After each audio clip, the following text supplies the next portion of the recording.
नमस्ते सबैजनालाई। मेरो नाम सुमित हरिवडा। मेरो एउटा कम्पनी छ, म को-फाउन्डर हुन्छु। बुझेर पढ भन्ने कम्पनी छ। त्यसले चाहिँ जस्ट लाइक दिस के गर्छौँ भने डिफ्रेन्ट मान्छेहरूलाई स्कुलहरूमा लगेर प्रोग्राम गराउँछौँ। अनि त्यहाँको स्टुडेन्ट्सहरूलाई एउटा मात्र करियर पाथ छैन, धेरै करियर पाथ छ। हाम्रो तोरण भाइले चाहिँ गरिरहेको छ, त्यो 12 पास गरेर पछि म्याक्सिमम गरेर हामीले उनीहरूलाई थाहा नै हुँदैन, आइडिया नै हुँदैन। त्यो आइडिया सानैदेखि होस् भनेर हामीले यो कम्पनी खोलेका छौँ। यो दाइहरूसँग मिलेर तोरण भाइलाई मैले चिनेको 2 दिन भएको छ। साथीको झोडो चिनेको तर हामी भेरी प्राउड अफ यु भाइ। तिमी चाहिँ गरिरहेको छौ, त्यो अहिलेको लागि सानो होला तर you can make this very big. आउँदैन भने मलाई सोध्दा म ब्रान्डिङ गर्ने मान्छे म त्यसलाई भन्दैछु। अब म तिम्रो यो प्रोग्रामको बारेमा अलिकति आफूलाई जुन आइडिया छ त्यो भन्छु। लक्ष्मीप्रसाद देवकोटा मलाई विश्वमा मनपर्ने मान्छेहरूलाई एकजना मान्छे हो। मेरो नेपाली टिचर, म जस्तै विद्यालयमा हुँदाखेरि लक्ष्मीप्रसाद देवकोटाको कविता, महाकाव्य, खण्डकाव्य पढेर बस्थेँ। मेरो जीवनमा जति मान्छेहरू प्रभाव गरेर त्यो प्रभावमा सबभन्दा बढी प्रभाव गर्ने मान्छे लक्ष्मीप्रसाद देवकोटा हो।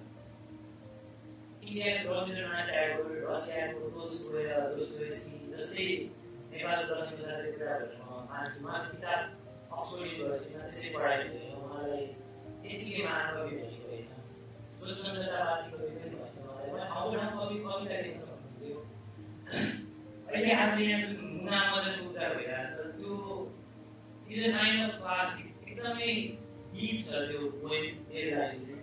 किनभने that is not just a story, a love story, is a story of a common man.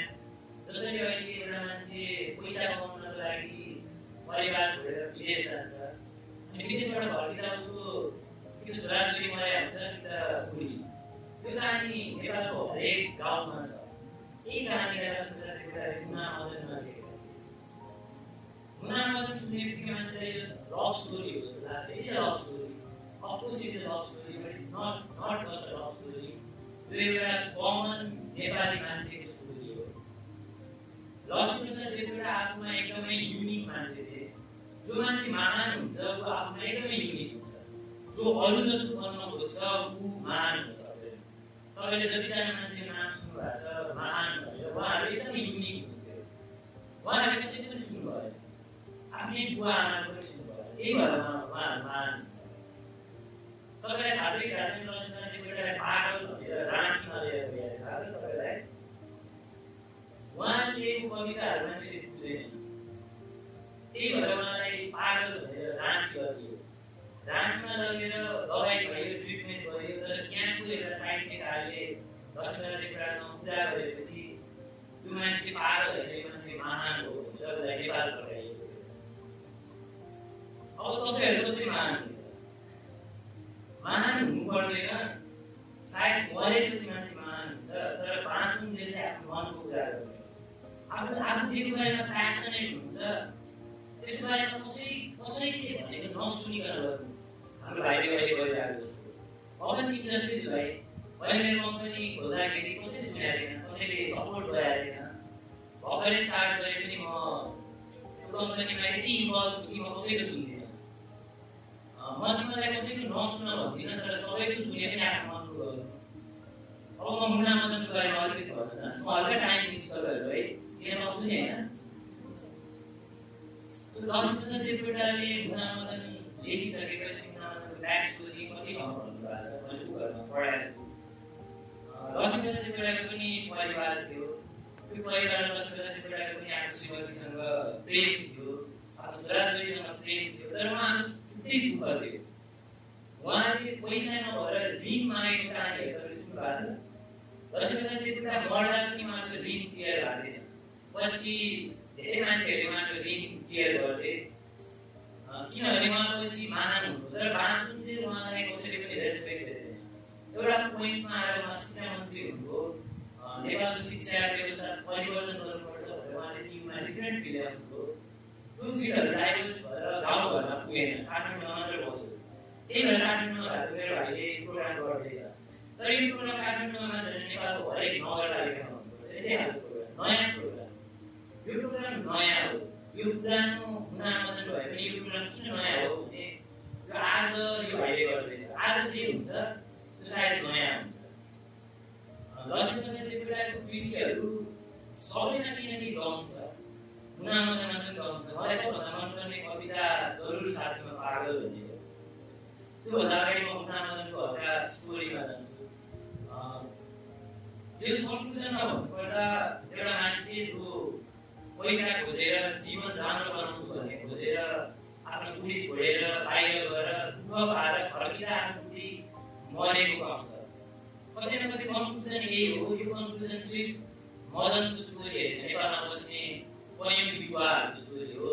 जुन स्टोरी लक्ष्मीप्रसाद देवकोटा मरेपछि पनि जीवित छ। यही कहानी मेरो गाउँमा भइरहेछ, सायद तपाईँहरूको गाउँमा पनि भइरहेछ, तपाईँहरूको ठाउँमा पनि भइरहेछ। तर एउटा हामीले सिक्ने चाहिँ के हो, मुनामदनबाट हामीले के सिक्ने? लक्ष्मीप्रसाद देवकोटाले धेरै ठाउँमा के भनेका छन् भने जे छ त्यसमा खुसी हुन सक्यो भने केही नयाँ कुरा सिक्न सक्छ। तिमी पैसा कमाउँदैनौ तर तिमीलाई लेख्न आउँछ, तिमीलाई कविता लेख्न आउँछ, ढोका धुन आफूले आफ्नो पेट भएर त्यसपछि लेख, जे आउँछ लेख, अरूले के सोध्छन् नसोच, पहिला लेख। यति लेख मान्छेले आएर तिम्रो सबै कविता पढुन् अनि सोध्छन्, यो मान्छे महान हो। लक्ष्मीप्रसाद देवकोटा त्यही भएर महान भयो। यी ढोका धुएर चुरोट खाएर कविता लेख्न आएको तपाईँहरूलाई एक दिनमा कतिवटा डब्बा चुरोट खान्थ्यो मलाई थाहा छैन, म पनि अहिले खान्छु। तर लक्ष्मीप्रसाद देवकोटा जस्तो महान म होइन, तर म पनि जब मेरो कविताहरू लेख्न थाल्छु त्यसमा डुब्छु, त्यो कविता नै म हुन्छु। म पनि तपाईँहरू त्यस्तै हुनुहोस् भन्ने चाहन्छु। म तपाईँहरू पागल हुनुहोस् भन्ने चाहन्न, समाजले तपाईँहरूलाई लक्ष्मीप्रसाद देवकोटा जस्तो पागल नहुनुहोस्। तर तपाईँहरू पनि आफूलाई मनपर्ने कुरामा यति डुब्नुहोस् कि सायद मरेपछि तपाईँहरूलाई पनि मान्छेले महान भन्नु। मदनले आफ्नो जीवनमा चाहेको केवल मुना थियो, केवल माया थियो, केवल प्रेम थियो। तर समाजमा प्रेमले मात्र केही हुँदैन। समाजमा पैसा चाहिन्छ, समाजमा पेट भर्ने बाटो चाहिन्छ, जुन मदनले नेपालमा देखेन, जुन मदन विदेशमा खोज्दै गयो। त्यस्तै गरी धेरैजना विदेशमा खोज्दै जाने मेरा साथीहरू पनि छन्। कसैले राम्रो जीवन पाए, कोही चाहिँ अझै ती तड्केर नेपाल फर्किन्छु भन्छ मलाई म्यासेज गरेर। सो यो स्टोरी एउटा यो पोइम मात्र होइन, यो एउटा लाइफ हो। यो स्टोरी सारा नेपालीको स्टोरी हो। एउटा प्रेमको स्टोरी त हो। प्रेम भन्ने कुरा के हो भन्ने पनि यसमा छ। तर जीवन प्रेम मात्र होइन भन्ने कुरा पनि यहाँ छ। जीवनमा सबैभन्दा महत्त्वपूर्ण कुरा प्रेम नै हो, किनभने प्रेम बिना केही पनि हुँदैन। केटा होस् केटी होस् दुईजनालाई चाहिएको प्रेम हो। तर प्रेम बिना प्रेम मात्र भएर पेट पालिँदैन, प्रेम मात्र भएर जीवन चल्दैन। र त्यो प्रेम गुमाएर जीवन बनाउन जाने मान्छेहरूले जुन दुःख पाउँछन् त्यो कहानी हो मुनामदन। मेरो लागि छ, तपाईँहरूको लागि के हुनसक्छ, सबैको पर्सपेक्टिभ डिफ्रेन्ट नै हुनुपर्छ। हामी सबैजना सेम हुँदैन, हामी सबैजना डिफ्रेन्ट हुनुपर्छ। लक्ष्मीप्रसाद देवकोटाले के भन्थे भने हामी सबैलाई प्रकृतिले एक एकवटा गुण दिएछ, फरक फरक गुण। तर हाम्रो परिवारले, हाम्रो समाजले कतै न कतै चलिरहेको कुरा नै गर, नयाँ कुरा नगर भन्छ। म भन्छु नयाँ कुरा गर। पैसा कमाउने बाटो बनाऊ एउटा ठाउँमा, तर आफू जब एक्लै हुन्छ नयाँ कुरा गर, नयाँ कुरा निकाल समाजमा।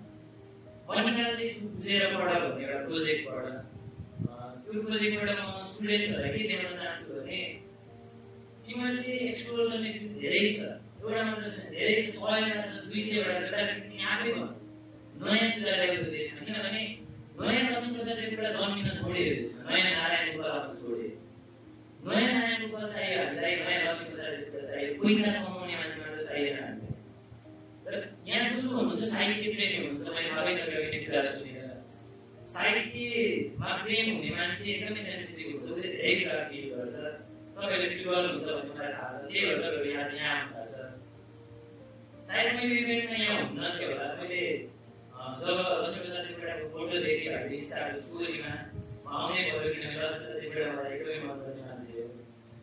उहाँको धेरैवटा स्टोरी छ, धेरैवटा कति छ। उहाँको बुक पढ्दाखेरि मलाई रोग पनि छोडेको थियो, किनभने उहाँले जुन पीडा भोग्नु भएको छ त्यो हामीले भएका छैन। हामी एकदम प्रिभिलेज सोसाइटी, हाम्रो एकदम प्रिभिलेज फ्यामिली छ। उहाँले मैले कविता लेख्न पनि एउटा भट्टीमा बसेर साउनीसँग भोलि पैसा दिन्छु भनेर लेख्नुहुन्थ्यो। घरमा बाबुआमाले यो के लेखेको छैन, बरु पैसा कमाउन जा पनि भन्थ्यो होला लक्ष्मीप्रसाद देवकोटाले। तर उहाँले कसैको पनि सुन्नु भएन। त्यही भएर आज यो जीवित छ। लक्ष्मीप्रसाद देवकोटा मर्नुभयो, तर यो किन जीवित छ भन्दा उहाँले कसैको सुन्नु भएन। एउटा नयाँ कुरा निकाल्नु, एउटा नयाँ कुरा निकालेछ। यसलाई अलिक ठुलो बनाऊ है, तिम्रो म्यानेजमेन्ट अहिलेसम्म मैले चाहिँ नेतृत्व दिएको, यसलाई अझै ठुलो बनाऊ। सोसल मिडिया जागृति मैले दुनियाँमा आफ्नो ब्रान्डिङ गरेर लिटरेचरमा इन्ट्रेस्ट हुने मान्छेहरूको ग्रुप छ, त्यो ग्रुपमा जाऊ, सबैलाई एड गर। इन्स्टामा जतिवटा मान्छे त्यो सबैलाई फलो गर, केही फरक पर्दैन। जसलाई लिटरेचरमा इन्ट्रेस्ट हुन्छ त्यसले तिमीलाई फलो ब्याक गर्ला, जसलाई हुँदैन त्यसले पछि थाहा होला ठुलो भएपछि। सो सबैलाई गर, केही फरक पर्दैन। म पनि त्यही गर्छु, ऱ्यान्डमली मान्छेलाई फलो गर्दै बस्छु। अब चाहिँ म लक्ष्मीप्रसाद देवकोटाको जरुर साथीमा पागल भन्ने कविता भन्न चाहन्छु।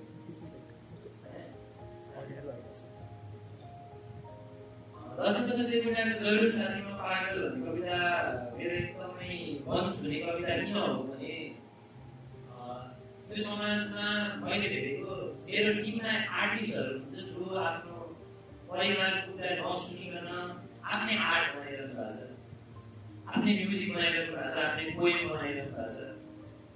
उहाँहरूले यदि समाजको कुरा सुन्ने हो भने एउटा पैसा कमाउने बाटो खोजेर त्यही बाटोमा 9 to 5 जब गरेर लागिरहनु पर्छ र उहाँहरूले आफूलाई केही पनि गर्न सक्नुहुन्न। तर उहाँहरूले आफ्नो लागि केही गरिरहनु भएको र समाजले उहाँहरूलाई पागल भन्छ, अनौठो भन्छ। जो अनौठो हुन्छ उसलाई पागल भन्छ, जसलाई मान्छेले बुझ्दैन उसलाई पागल भन्छ। भए पनि भन्छ, मेरो परिवारमा पनि भइगयो भन्छ। तर सायद अझै बुझ्न थालेको छ। नोरन भाइलाई पनि घरमा अलिअलि केही न केही होला होइन, के गरिरहेछस् बाला, तर केही फरक पर्दैन। तिमी आफ्नो मनको गर, एउटा पोइन्टमा आएर हामीले आफै रियलाइज गर्नुहुन्छ। किनभने मेरो खालि म 26 वर्ष भने अहिले आएर रियलाइज गर्दै हुन्छ। जरुर साथीमा पागलको ब्याकग्राउन्ड चाहिँ के हो भने लक्ष्मीप्रसाद देवकोटाको त्यो कविता एकदमै युनिक छ, कसैले बुझ्न सक्दैन। किनभने त्यो कवितामा जस्तै हामी देख्ने कुरालाई देख्छौँ, उसले देख्ने कुरालाई सुन्छ, त्यो कसरी हुन सक्छ? हुन सक्दैन जस्तो लाग्छ, तर इमेजिन त गर्न सकिन्छ नि। लक्ष्मीप्रसाद देवकोटाले इमेजिन गरेर एउटा पोइम लेखे, जरुर साथीमा पागल। त्यो बोल्न छ, म चाहिँ बोल्छु ल।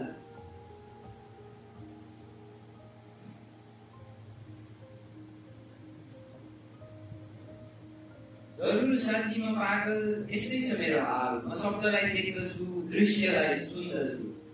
शब्दलाई देख्ने, दृश्यलाई सुन्ने हुन्छ र त्यो दृश्य हो। यो सबै त्यो दृश्यलाई सुन्न सक्नुहुन्छ तपाईँ? म त सुनिरहेको छु मेरो आवाजको थ्रुबाट। यो आवाज र दृश्यलाई कम्बाइन गरेर इमेजिन गर्नु हो भने त्यसलाई सुन्न सक्नुहुन्छ। लक्ष्मीप्रसाद देवकोटाले दृश्यलाई सुन्दथे अनि शब्दलाई देख्दथे। शब्दलाई हामी देख्छौँ, किताबमा देख्छौँ, ए भनेर सोच्नु दिमागमा त्यहाँ पनि देखिन्छ, बी भनेर सोच्नु त्यो पनि देखिन्छ। लक्ष्मीप्रसाद देवकोटाले शब्दलाई देख्दथे, दृश्यलाई सुन्दथे। त्यो अरूले गर्न सकेन, लक्ष्मीप्रसाद देवकोटाले गरे, लेखे, उसलाई पागल भन्थ्यो समाजले। बाँच्नलाई स्वाद दिन्छु, आकाशभन्दा पातला कुरालाई छुन्छु। बाँच्नलाई कति स्वाद दिन सक्छ? बाँच्न त सुन्ने कुरा होइन, स्वाद दिने कुरा हो। तर लक्ष्मीप्रसाद देवकोटाले बाँच्नलाई सुन्दथे। उनले के भन्थ्यो भने साहित्य त्यो हो जुन जहाँ पनि जान सक्छ। जसले जे लेखिरहेको छ त्यो किन लेख्छौ? फरक कुरा लेख न। उसले फरक कुरा लेखे, बाँच्नलाई स्वाद दिन्छु, आकाशभन्दा पातला कुरालाई छुन्छु। के होला यो लाइन? के भन्न खोजेर होला? आकाशभन्दा पातला कुरा के हुन सक्छ? सास, हाम्रो सास आकाशभन्दा पातला छ होला नि। अर्को पनि भन्छ, लक्ष्मीप्रसाद देवकोटाले आफ्नो किताबमा के भनेछन् भने आकाशभन्दा पातला कुरा माया हो भनेछन्। मायालाई छुन सकिँदैन, तर माया फिल गर्न सकिन्छ नि। आकाशभन्दा पातला कुरा एउटा सास होला, एउटा माया होला। तर लक्ष्मीप्रसाद देवकोटाले भनेपछि सायद माया होला, किनभने धेरैवटा किताबमा यो कुरा भनेछ। उसले यसरी फरक तरिकाले लेखेको हुनाले उनी महान भएको हो। म देख्दछु ढुङ्गालाई फुल। तपाईँहरू कोही ढुङ्गालाई फुल देख्नुहुन्छ? देख्नुहुन्न? म भन्छु ढुङ्गा कसरी फुल हुन सक्छ? माटो कसरी बन्छ? ढुङ्गा ठोकेर ठुलो बनाउने हो नि माटो होइन अनि त्यही माटोबाट फुल निस्किने होइन र त्यही त भयो नि ढुङ्गालाई पनि फुल दिए नाच्दछु सुन्दरीहरूको अनुहार पढ्दछु जुनेली गङ्गा किनार छाल आउँछ तिनको भाषा पढ्दछु के भनेर जे सुन्दा पनि अनौठो छ जे सुन्दा पनि जुन लाइन पनि युनिक छ त्यही भएर महान जुनेली गङ्गा किनार छाल आउँछ तिनको भाषा पढ्दछु नि खोलाको किनारमा बसेर कविता लेख्थ्यो भनेर कति ठाउँमा लेखेर राति जबसम्म जुन निक्लिँदैन म कविता लेख्दिनँ भन्थे किनभने जुनको त्यो रिफ्लेक्सन जब पानीमा आउँथ्यो अनि मलाई के फिल हुन्थ्यो भने अब कविता लेख्ने समय आएर गयो त्यही जुनको रिफ्लेक्सनको बारेमा मैले कविता लेखिदिन्थेँ मैले त्यही भनेका छन् यहाँ जुनेली गङ्गा किनार छाल आउँछ तिनको भाषा पढ्छु छालको भाषा पनि पढ्ने बसेको हामी पढ्न सक्दैन त्यसैले हामी संसार मलाई भन्छ पागल तर म भन्छु संसारलाई पागल यिनीले संसारलाई पागल भन्छ म पनि भन्छु किनभने यो समाजमा एउटा हायरार्की छ अलरेडी भएको 2-3वटा फिल्ड छ त्यो फिल्डमा काम गर्ने बाहेक नयाँ फिल्ड ल्याउने मान्छेलाई संसारले सिधै पागल भन्छ समाजले सिधै पागल भन्छ किनभने उनीहरूले बुझ्दैन हामीमा प्रकृतिले फरक खालको गुण दिएको छ ममा दिएको गुण हो म बोल्न सक्छु म लेख्न सक्छु म कविताहरू लेख्छु म मेरो कविताहरूलाई बन्द गरेर सुनाइरहेको एउटा मबाट कविताहरू राति दिउँसो त म बिजी हुन्छु कविता लेख्ने काममा राति निस्किन्छन् जब किताब लिएर बस्छु मबाट एकैचोटि 5-10वटा कविता निस्किन्छन् म लेखिदिन्छु म सोसियल मिडियामा हाल्छु भिडियो बनाएर रिल बनाएर सायद लक्ष्मीप्रसाद देवकोटालाई त त्यही हुन्थ्यो होला उनी पनि जब कतै एक्लै बस्थे त्यो कविताहरू उहाँबाट यति निस्किन्थ्यो कि उनले कुनै कवितालाई कविता बनाए कुनै कवितालाई खण्डकाव्य बनाए कुनै कवितालाई महाकाव्य बनाए जब तिमीले आफूमा भएको त्यो पोटेन्सियल जुन नेचरले दिएछ त्यो रियलाइज गर्छौ नि जब त्यसलाई टच गर्छौ नि त्यसलाई नछोड त्यसकै बारेमा लेख यति लेख मान्छेले हेरेर तिमीलाई अनौठो हो तिमीलाई पागल त्यो पागल कम्प्लिमेन्ट हुन्छ तिमीलाई संसार भन्छ मलाई पागल तर म संसारलाई पागल हुन्छु 7 वर्षको अध्ययनले मलाई भन्ठानेको पागल तर 7 जन्मको अध्ययनले भन्छ संसार पागल 7 वर्षको अध्ययन तिमीलाई सबैजनाले किनकि पढाएछ कसैले +2 कसैले एसएलसी कसैले ब्याचलर कसैले मास्टर्स मैले ब्याचलर्सपछि पढ्न छोडिदिएँ किनभने हाम्रो एजुकेसन सिस्टममा सर्टिफिकेट इज एभ्रिथिङ मेरो लागि बुझ्नु ठुलो कुरा पढ्नु ठुलो कुरा पढेर सर्टिफिकेट पाएर मार्क्स ल्याएर म केही पनि गर्न सक्दिनँ मैले बुझेर पढ भन्ने संस्थाको नाम किन राखेको भने सायद हामी पढ्छौँ बुझ्दैनौँ यदि हामीले बुझ्ने हो भने हामीमा परिवर्तन आउँछ ममा परिवर्तन आयो मैले सर्टिफिकेटको लागि पढ्न छोडेँ तर म पढिरहन्छु म अहिले नेपालको इतिहास पढिरहेको छु बुद्धि सागरको एक्लो भन्ने किताब पढिरहेको छु कृष्ण धरावासीको राधा भन्ने किताब पढिरहेको छु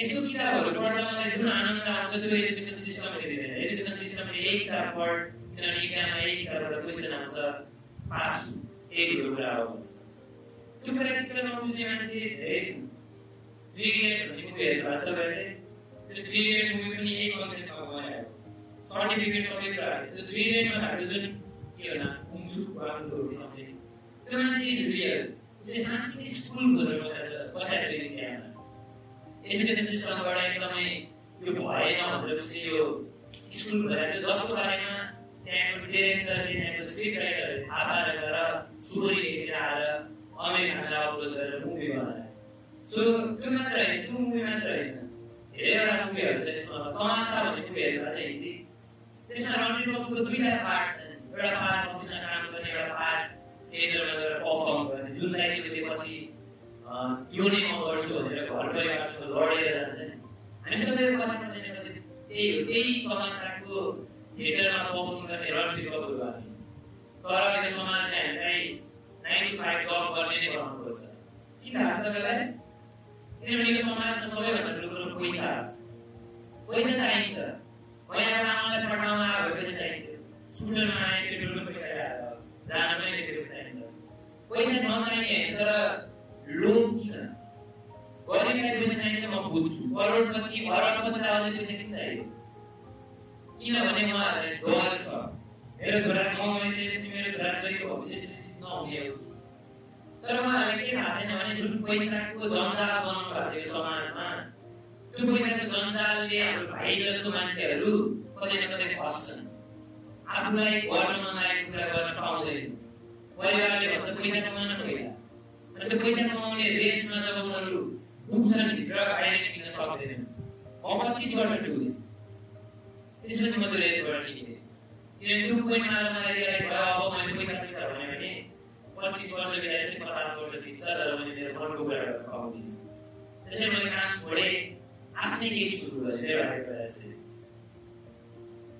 7 वर्षको अध्ययनले मलाई भन्ठानेको पाड 7 वर्षको अध्ययन गरेको मान्छे होला एउटा धेरै किताब पढायो भने त्यसले पागल हुन्छ लक्ष्मीप्रसाद देवकोटाले के भने तर 7 जन्मको अध्ययनले भन्छ संसार पागल लक्ष्मीप्रसाद देवकोटा जन्मिनु भन्दा अगाडि 7 वटा जन्ममा कतिजना मान्छे जन्मे हामी यहाँ जीवित छौँ हामीभन्दा अगाडि कति मान्छे जन्मे होला तिनीहरूमा धेरै पागल थिए धेरै चाहिँ कोही चाहिँ महान पाएकोहरू सबै पागलहरू हुन्छु म सायद महान हुन्न होला म पनि पागलै होला तर कुन पागल लक्ष्मीप्रसाद देवकोटाले भनेको संसार पागल कि लक्ष्मीप्रसाद देवकोटाले समाजले भनेको पागल त्यो कुन पागल हुने हाम्रो हातमा छ प्रकृतिले दिएको फुललाई समातेर निकाल्छौ भने लक्ष्मीप्रसाद देवकोटा जस्तै मान्छे पागल हुन्छन् तर तिमीले संसारकै नियममा चलिरहन्छु अनि मर्छु भन्ने सोच्छौ भने जसरी 7औं जन्मदेखि धेरै पागल छन् त्यस्तै पागल हुन्छ तिमी कुन पागल हुने आफै डिसाइड गर्नुहोस् राजाको राजमहल देख्दा म भन्छु त्यो शमशान हो राजमहल देख्दा कसले शमशान भन्छ राजमहलमा लास लगाइन्छ र राजाको लास पनि लगेर छुट्टै शमशानमा लगाइन्छ तर लक्ष्मीप्रसाद देवकोटाले त राजाको महललाई देखाएर भने यो शमशान हो किन थाहा छ किनभने त्यहाँ कोही खुसी छैन जुन घरमा खुसी छैन त्यो घर शमशान लक्ष्मीप्रसाद देवकोटाको घरमा पैसा थिएन लक्ष्मीप्रसाद देवकोटाको घर महल थिएन तर खुसी थियो किनभने उनले आफ्नो मनको कुरा गरेका थिए जसले मनको कुरा गर्छ उसले खुसी हुन्छ लक्ष्मीप्रसाद देवकोटाले राजाहरूको जीवन देखेका थिए उनी त राजाको पालामा जन्मेको मान्छे हो राजाहरूको हरेक पल केही न केही टेन्सन हुन्थ्यो छिमेकी राष्ट्रले आक्रमण गर्ने हो कि भन्ने टेन्सन आफ्नै घरमा युद्ध चलिरहेछ भन्ने टेन्सन मेरो छोरो बिग्रियो भन्ने टेन्सन महेन्द्रलाई वीरेन्द्रको टेन्सन त्रिभुवनलाई महेन्द्रको टेन्सन त्यो टेन्सन भएको महल होइन यो शमशान हो भन्ने लक्ष्मीप्रसाद देवकोटाले पण्डितको पोथी लेख्दा म भन्छु त्यो बालुवाको घर हो पुरोहितको पवित्र माला देख्दा म भन्छु त्यो त माछा मार्ने जाल हो पुरोहितको माला देख्दा कति माछा मार्ने जाल हो लक्ष्मीप्रसाद देवकोटाले किन भने उनी के भन्थे भने जुनसुकै पुरोहित जसले मरेको मान्छेलाई वैकुण्ठ पुर्याउनको लागि पूजा गर श्राद्ध गर भन्छ त्यो मूर्ख हो यो जीवनमा कुन जीवन चाहिँ अरूले देखाएको छ र मरेको मान्छे फर्केर आछ र भन्नलाई वैकुण्ठ छ भनेर अनि तिमी किन विश्वास गरिरहेछौ यी पुरोहितको कुरा आफै प्रश्न गर न तिमीमा प्रश्न गर्न सक्ने क्षमता प्रकृतिले दिएको छ किन अरूको कुरा नै सुन्छौ अनि आफ्नो मनको कुरा चाहिँ सुन्दैनौ भन्ने लक्ष्मीप्रसाद देवकोटा त्यही भएर उनले के भने पुरोहितको पवित्र माला देख्दा म भन्छु त्यो त माछा मार्ने जाल हो मान्छे यहाँ को थाहा छ तपाईँहरूलाई जो पूजा गर्न गरिदिनु भन्दै पुरोहित आउँछ नि श्राद्ध गरिदिनु मेरो गुरु भन्दै उहाँलाई लक्ष्मीप्रसाद माछा हो अनि पुरोहितले जब श्राद्ध गरेर पैसा दिनुहोस् भनेर पैसा लिन्छ नि ट्याक्स दिएको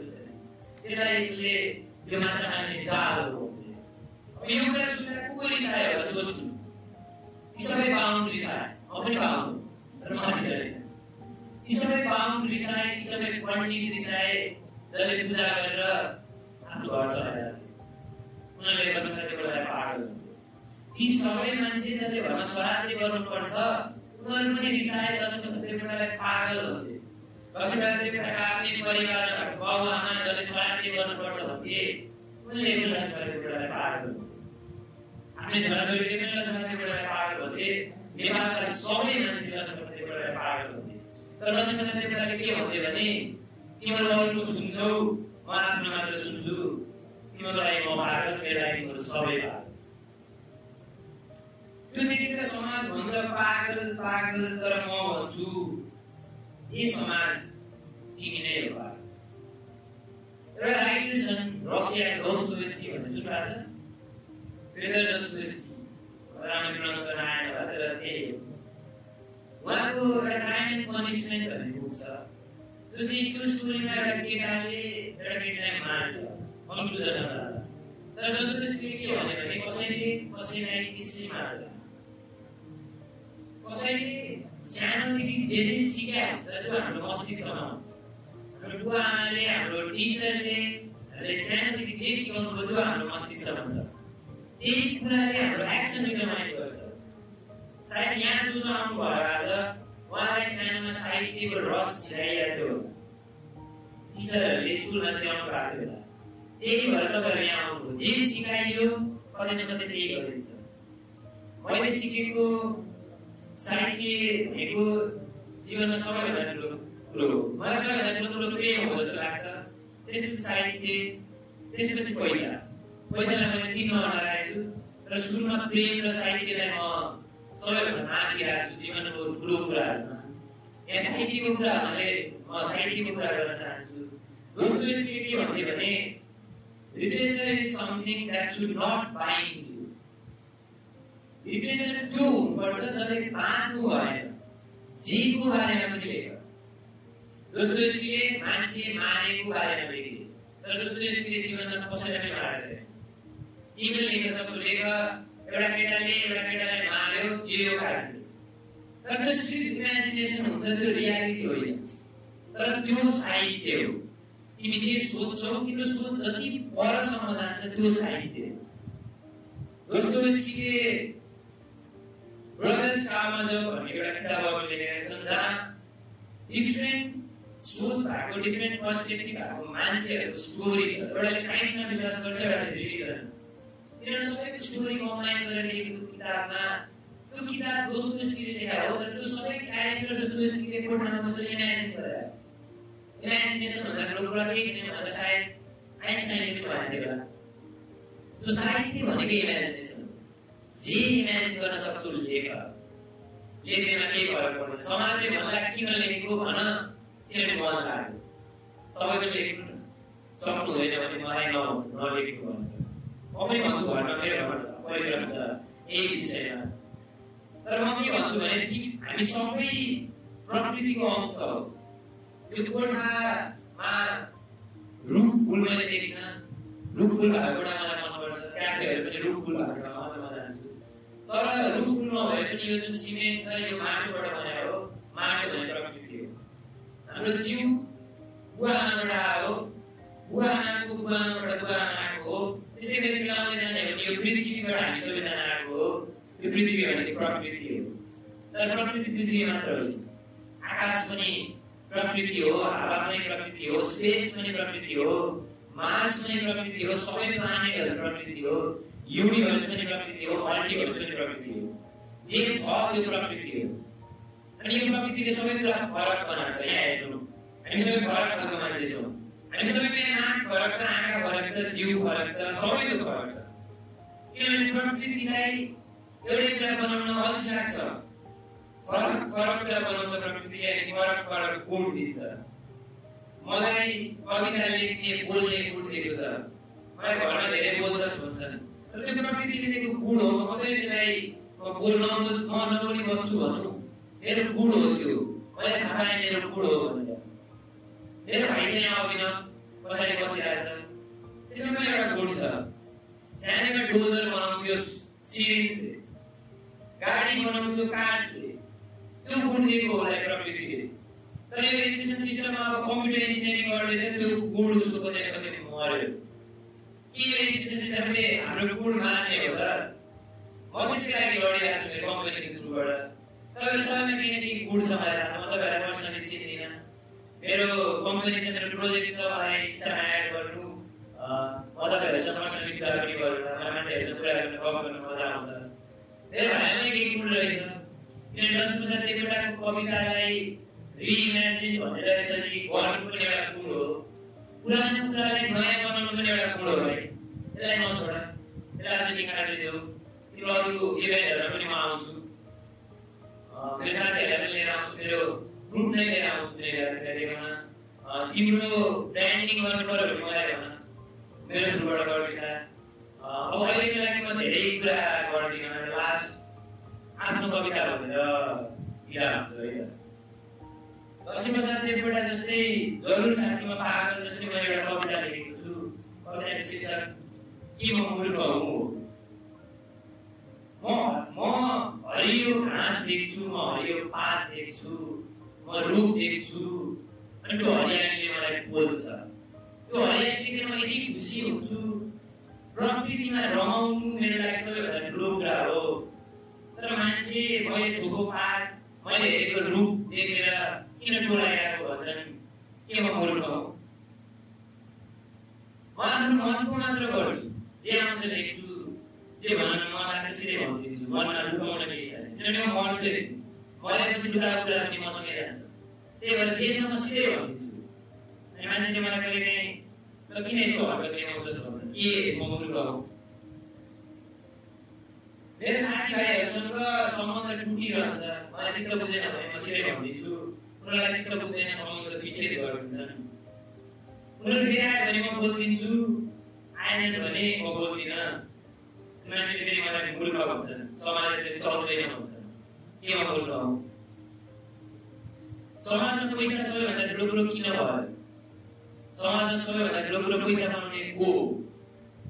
समाज चलाउने राजनीति, सायद राजनीति होला। राजनीति दल चलाउने बिजनेसम्यान सायद ऊ होला यो समाज चलाउने।